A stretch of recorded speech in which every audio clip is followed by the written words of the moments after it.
Hello friends, कसे आहात तुम्ही सगळे? मी आशा करते की आपण सगळे आनंदी आणि सुरक्षित असालच. फ्रेंड्स, हा फक्कड आणि कडक चहा बघून तुम्हालाही प्यावासा वाटत आहे, हो की नाही? तसेच आता पावसाळा सुरू झाला आहे. पावसाळा म्हटलं की चहा हा आलाच. चहा आणि पावसाचं नातं हे अगदी घट्ट आहे, हो की नाही?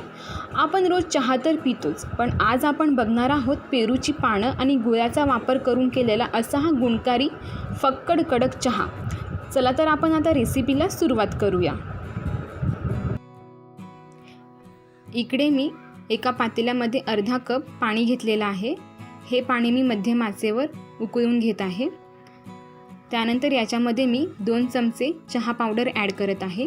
बऱ्याच लोकांना अगदी कडक चहा लागतो, तर त्या हिशोबाने तुम्ही चहा पावडर कमी जास्त करू शकता. मी इकडे 2 कप चहा बनवण्यासाठी 2 चमचे चहा पावडर घेतली आहे. आता मी याच्यामध्ये एक बारीक आल्याचा तुकडा आणि एक इलायची बारीक कुटून याच्यामध्ये आता ते ॲड करत आहे.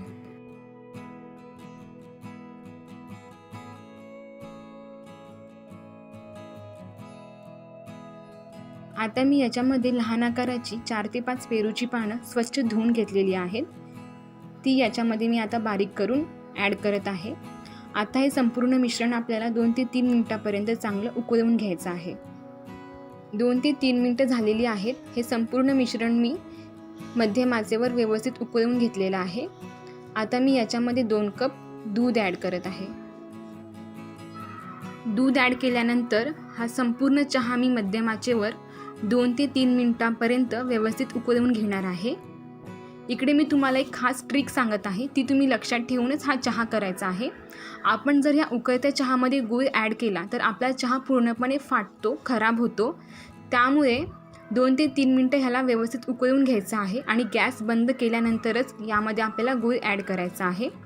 तर 2 ते 3 मिनिटं झालेली आहेत. आता मी गॅस बंद करत आहे. 2 ते 3 मिनिटं चहा चांगला उकळून घेतल्यानंतर मी इकडे गॅस बंद केलेला आहे. आता मी यामध्ये बारीक चिरलेला 2 चमचे गूळ ॲड करत आहे. तुम्ही तुमच्या चवीनुसार गूळ कमी जास्त केला तरीही चालेल. आता मी ह्याला व्यवस्थित चमच्याच्या सहाय्याने ढवळून घेत आहे. तुम्ही इकडे बघू शकता आपला चहा जो आहे तो अजिबात फाटला नाही किंवा खराब झाला नाही आहे. अगदी कडक आणि फक्कड असा आपला चहा आता पिण्यासाठी तयार आहे.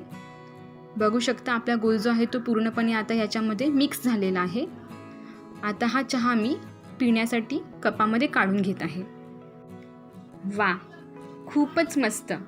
पावसाळ्याच्या दिवसामध्ये हा स्पेशल ट्रिक वापरून केलेला पेरूची पानं आणि गुळाचा फक्कड कडक चहा आपण एकदा तरी घरी नक्कीच ट्राय करा. मला आशा आहे तुम्हाला आणि तुमच्या घरच्यांना हा गुणकारी असा चहा नक्कीच आवडेल.